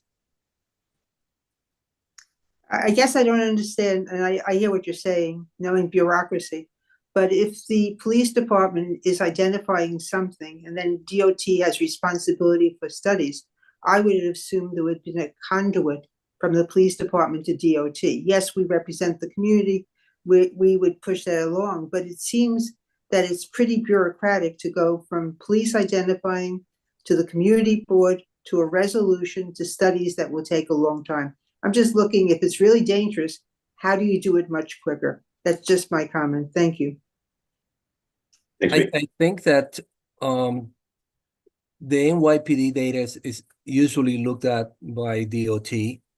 However, it is something that the community board could kind of engage in making sure that DOT recognizes that. Sometimes it just takes a long time to kind of follow up on what NYPD have provided DOT with, but indeed the community board or any other institution can really kind of push that forward. So to that point, I think we could probably assume, and Raphael, you could keep me honest here, that DOT is looking at a variety of sources and suggestions and data points about which intersections are dangerous and require studies. Yes. I think our value here as a community board is highlighting as a community board or as the community, which intersections we feel are the most important. So there's the data, and then there's the sort of that should guide DOT, as well as the anecdotal evidence that we're providing as a community board, that we're saying these are the highest priorities to us. So to that point, I don't think identifying that these are intersections that the data has identified are dangerous without additional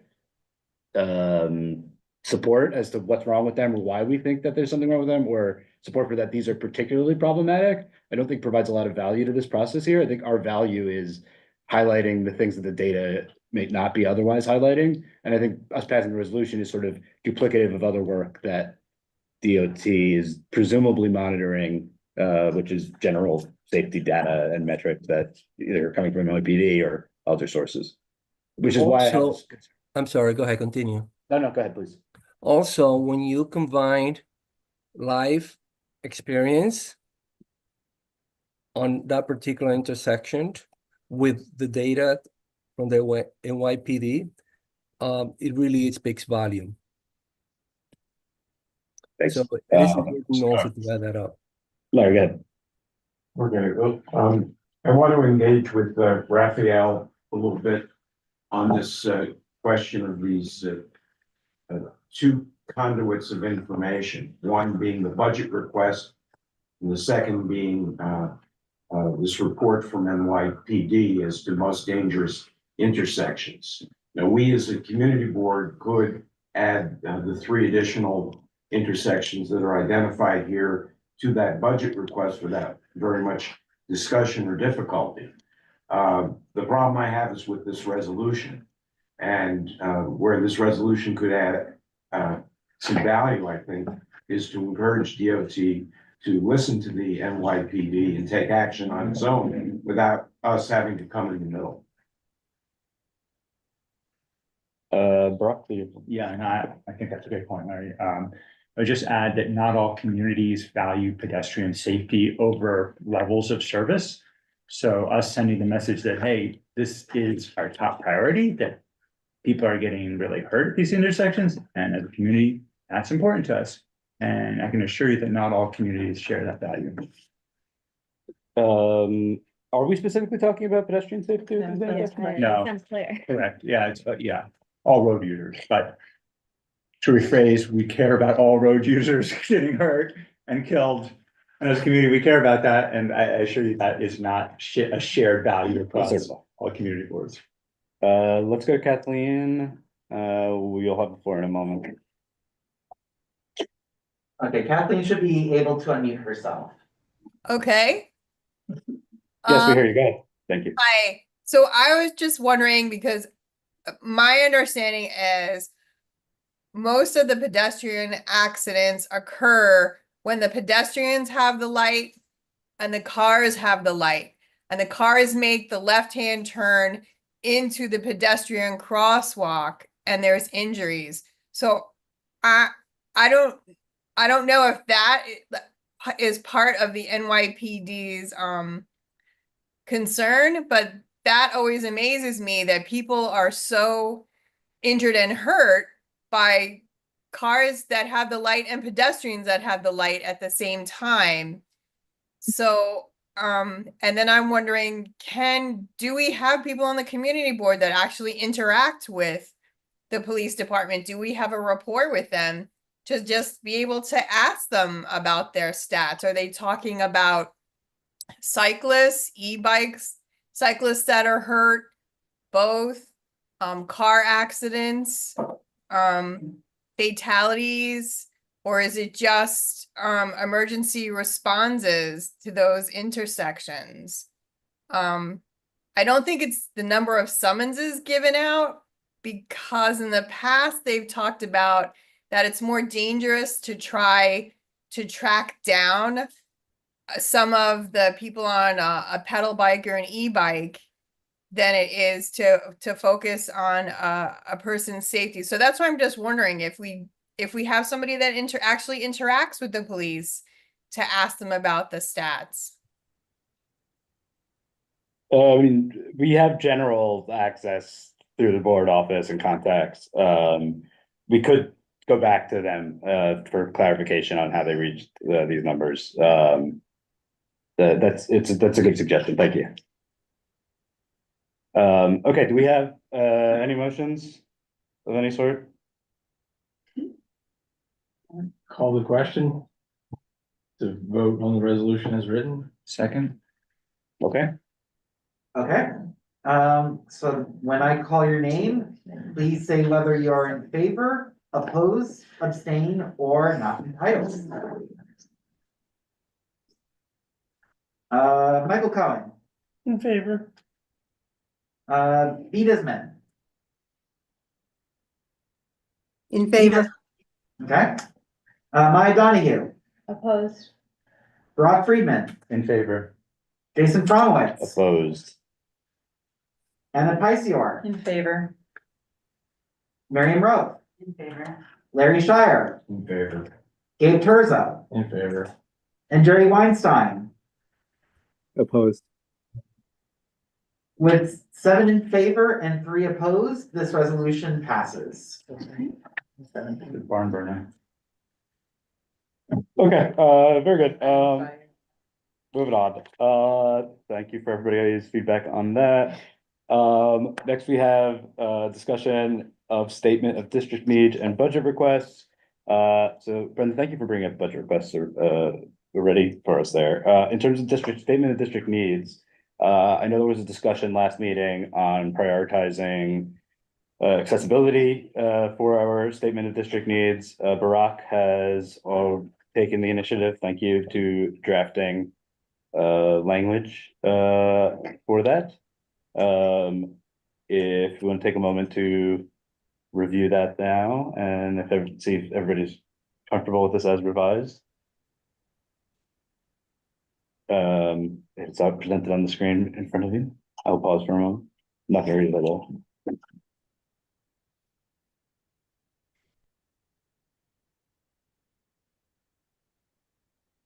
I have a question. Is there a history behind us saying specifically the city should pay for the accessibility improvements at the subway stations? As opposed to the MTA. As opposed to, yeah, the allotted capital plan? Good question. And they also have a public-private arrangement now like that at Texas Street. Right, or the Union Square escalator? Well, I suppose the audience for this statement of district needs is city funding. Yeah, Okay, so the it's- audience is the city, so. Right, okay, alright, Um, I'm not gonna overthink it, that's fine. so I guess it's an ask for Then allocation to of fill a city gap funding. as needed, okay.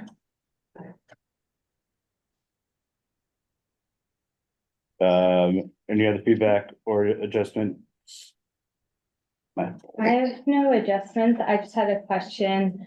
For the 59th and Lexington Avenue station. I know they started, at least put up construction stuff for an elevator. Was there like the funding to not finish it or what's going on? Okay. Which intersection? Or sorry, At which? the which 59th and Lexington Avenue station for the NRW platform, there has been the beginnings of an elevator, like they walled it off. I can't see behind it. I don't know what they've done. I don't know if they've stopped working. I just don't know if there's like, they're stopping funding for it or there's a lack of funding for it. I'm just personally curious. I'm in favor of what's written here. I don't know. I don't know if anyone knows. We can look into it. Okay. We'll follow up. I would suggest sending an email to Brendan and asking him to look into it. Okay, if no other feedback, we'll move on. Alrighty, great. Thank you for putting that together, bro. All right, chair's report. Quick chair's report. The Queensboro Bridge pedestrian path has been delayed once again. Is reporting has suggested that it's being held up by the mayor's office, although the mayor's office denies that they are directly holding it up. We have already passed a resolution in favor of the pedestrian path opening up, and then another resolution asking for DOT to move forward expeditiously with opening it after they had delayed the project. But anyway, as it stands right now, per the reporting, the construction work is finished and it's ready to open, but it's pending approval by the mayor's office. There is, I want to call attention to the fact that there's a protest being organized by Transportation Alternatives on Saturday at 11 a.m. at Honey Locust Park, which is just on 59th Street.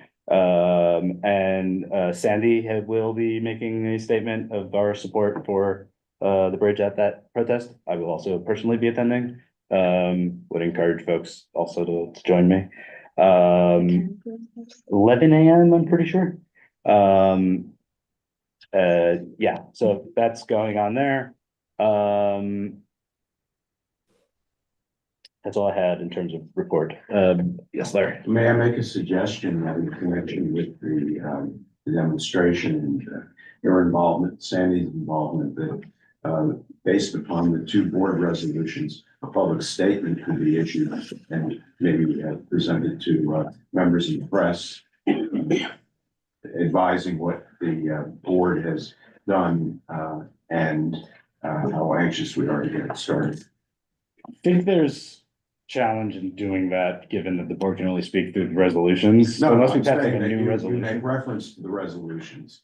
If the opportunity arises, in other words, being quoted in the press, make an appropriate statement as to the position that the union board has taken on multiple occasions to reach this new forward. Yeah, so I think we'll get that as a form of an oral statement from Sandy at the Yes, protest. yes. Okay, yeah. I don't know if we're gonna be able to publish something in terms of like a statement, given the constraint with the resolution. I'm only suggesting that you be looking for an opportunity to highlight this, given that oftentimes the union board is asked for something to say. Yeah, for transparency, I considered passing a third resolution or proposing a third resolution, asking now the mayor's office to move forward with this project. But we sort of collectively agreed that that was probably not the best approach. I think that the most recent resolution, which urged that they move this forward expeditiously, could be referred to. You can bring a copy with you. Yeah, I'll talk with Sandy as we get closer to it, for sure. But I'm not planning on speaking for clarity. Sandy will be speaking. Good. And like, just to dovetail with what you said, Larry, the last time our office spoke with the mayor's office, we brought this up and we did reference that resolution, so. And just bring a copy and or email it, whatever it takes. Yeah. But it is, yeah, to your point, it's worth noting that they're aware of our resolution, which is helpful. Yeah, okay, that's all I have by way of report. Next we move on to old and new business, and I believe we've got members of the public here to address some new business. Did somebody in particular want to make a statement? No. Pardon me? Okay. Just to introduce it, I will ask you to keep it on the shorter side, given the time, and then we're not on the agenda specifically. If you emailed papers to everyone, I don't know if you got it, I have extra copies. Somebody.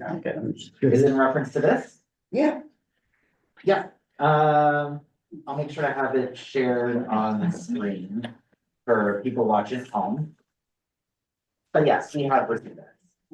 Very briefly, these are my neighbors who live at 39 Ramsey Park North, which is 23rd Street and 3rd Avenue. There's a major. Can I invite you to the chair so that the audio is clear on that? There's a major condominium development going on across the street, which is actually on 3rd Avenue, encompasses 21st Street and also Gramercy Park East. They've started the demolition. We've already experienced some problems with traffic.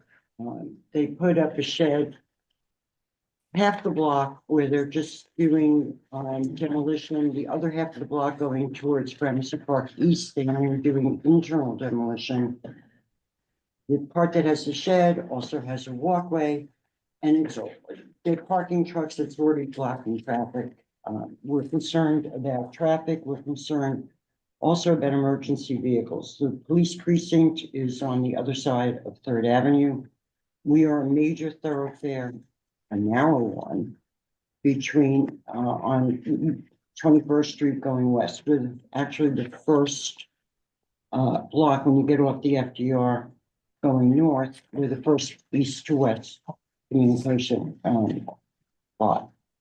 The next step is when they actually start the construction, they'll be having, assuming, seeing all the other construction in the neighborhood, dumpsters, concrete mixtures, and cranes. Our street is not wide enough to accommodate that and traffic and emergency vehicles. there is a part of the construction on Third Avenue, which they've already started the demolition.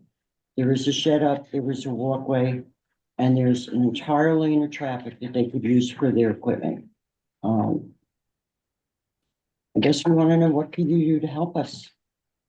What's the main ask is, We're concerned, when they go before DOT, I mean, they've already got permits, and the permits say they could use the road 8 feet into the road from, I think, where they have the pedestrian pathway. That's gonna come right into the street. So I don't know where the cars are gonna come. I don't know where the emergency vehicles are gonna come once they have their equipment on our street. We had this problem years ago. They wanted to put a bar across the street. The precinct came and supported us before the community board. Their problem also is traffic and getting emergency vehicles. This is not a bar. But, and we're not talking about once the construction is complete, we're just talking about where they're gonna put their equipment during their construction. I mean, we've all seen construction on the streets. You know what happens. They block off the sidewalk, they create a pathway for pedestrians. There's also a bike lane here. And then outside of that, they park their equipment. They're proposing if they relocated to an adjacent street? No, they're also constructing on Third Avenue. And if you can. do you want them to not move forward with the construction? I'm just not clear on what what could be done. Move the staging to Third Avenue? Yeah. It's going from Third Avenue. It's hard to tell from the. Yeah, so it's here and you, Where, I recognize this is hard. for people to work out, I apologize. especially I'm upside down here. All right, Why is the park not gray? Something. Yeah. so here's. This is, what? This is Third. This is Third. Mhm. So it's coming. This is 20.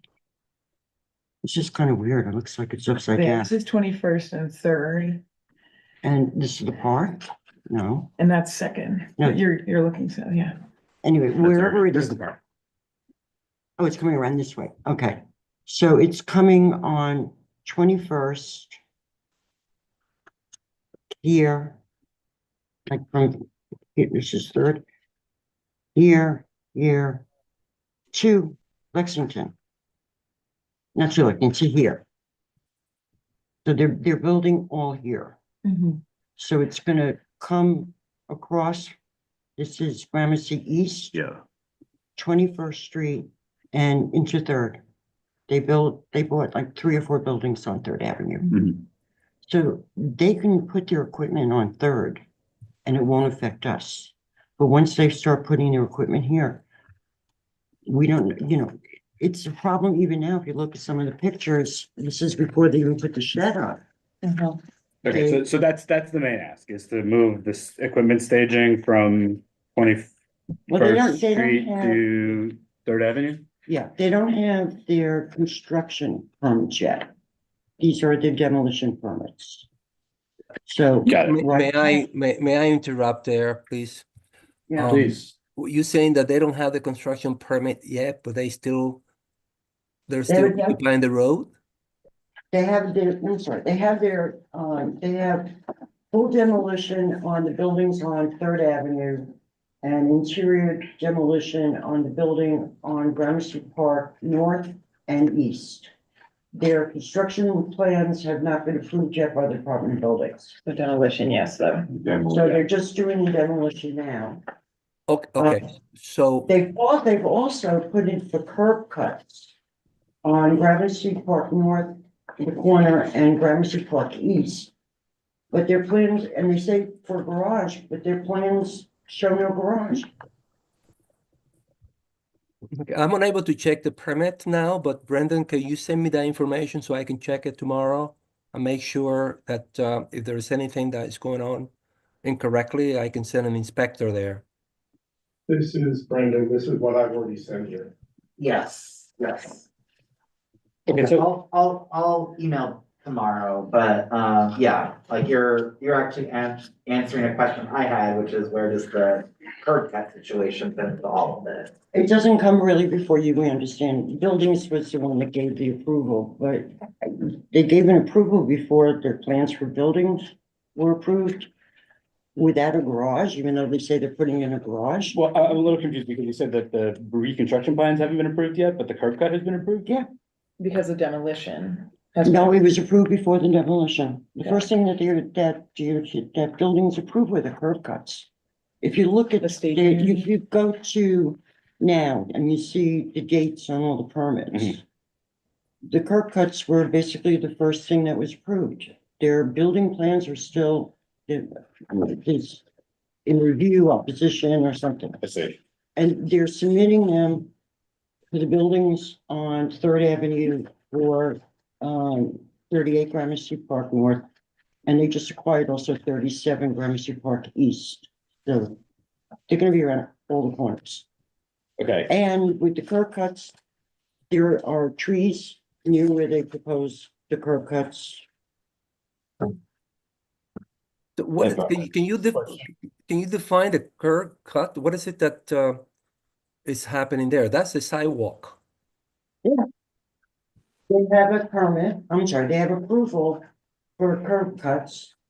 If you look at now, so presumably their intention is to build a garage Garage. or driveway or something. Yeah. but the plan, they say garage on, which I have in there.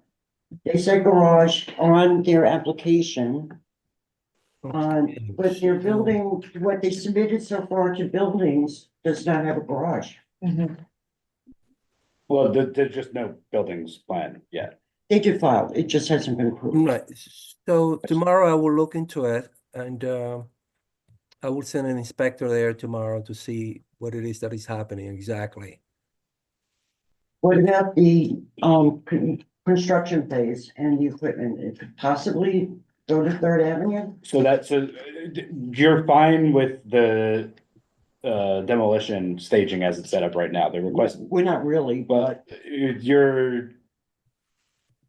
Yeah. That's not your primary concern is adjusting the let's look at staging it. for. Right now, they're using that part of the street that doesn't have the shed. Right, And they're already in the bike lane when they put their trucks in there.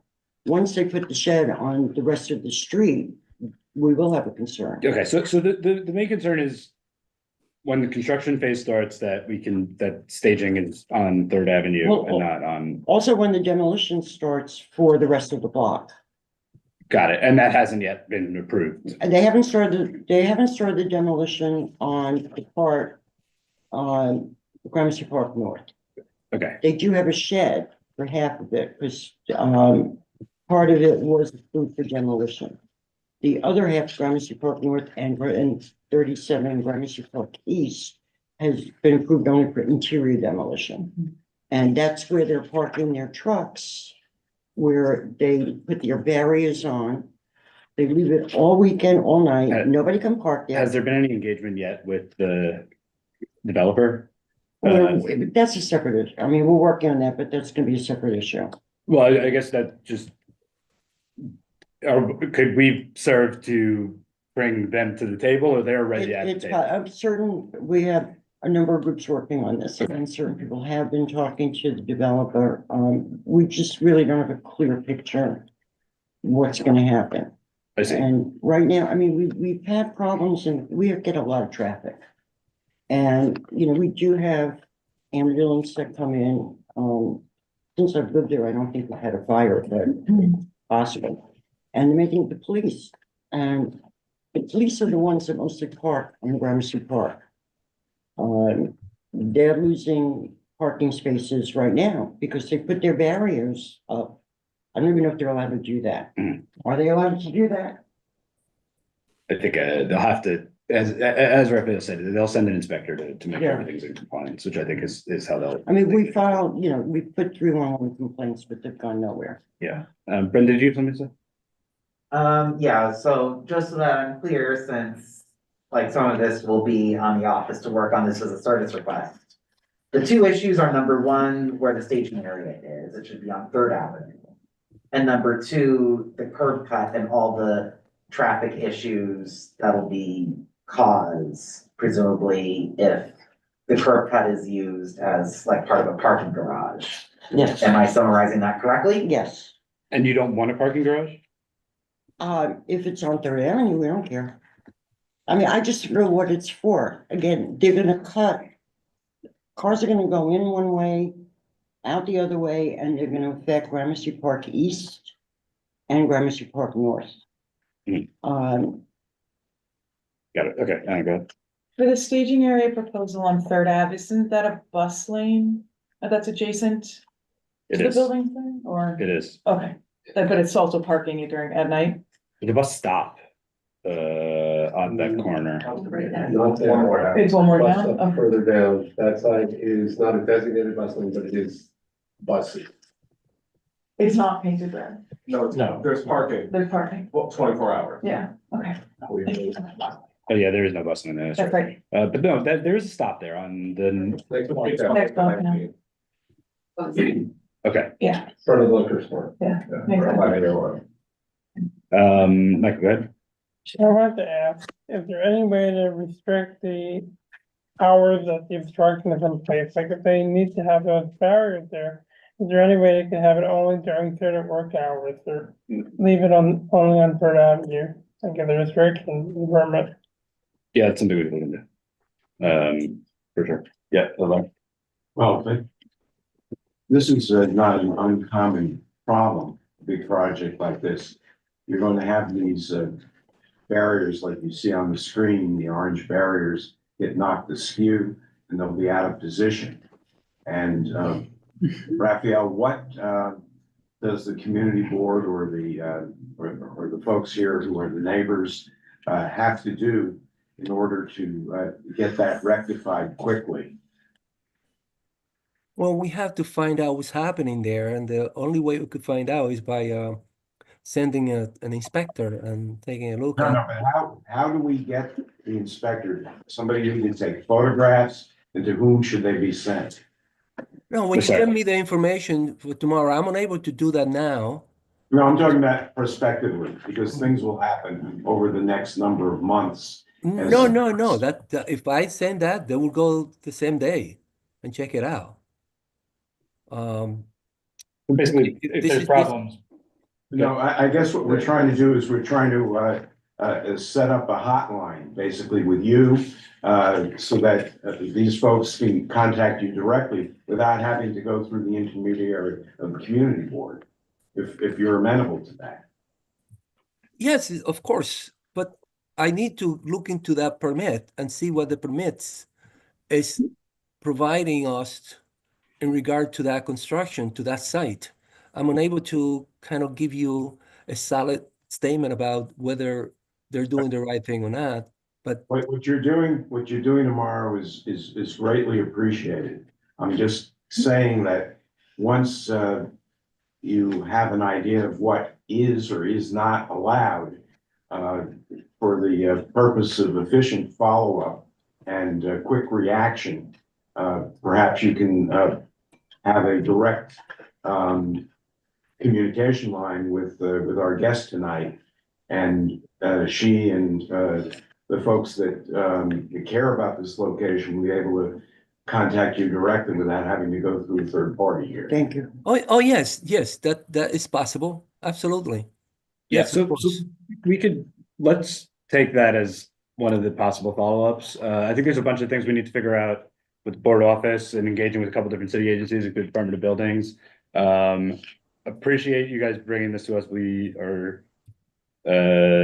will help as we can. We didn't have this on the agenda, I know, so I appreciate you taking us on here, Yeah. but we're concerned that as this progresses, it's gonna start going fast. yeah, so I think there's a bunch of follow-ups that we need to figure out. I think we likely will put this on the agenda for an upcoming meeting, and then we could have all of the appropriate parties, including the Department of Buildings and the developer here, Great. potentially, to engage in working out the best way to have all of your questions answered and to potentially work out a solution. But I don't think we have all the right parties here today to totally figure this out. So Basically, yeah, I think this is a great flagging that this is an upcoming issue. Right, And we wanted to sort of, you know, inform you and educate a little what we see as potential problems here now. Yeah. Before it's too late. yeah, Great, thank you for coming. appreciate that, yes. Thank you. Right. Just a question for Raphael, about jurisdiction of who, does DOB decide where the construction equipment to go, or you decide, or you both decide?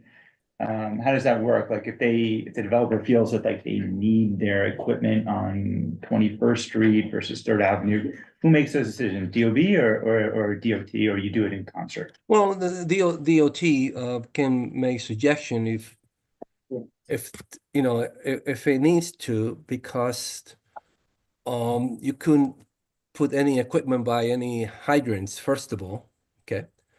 But usually the equipment will go conveniently by the construction site.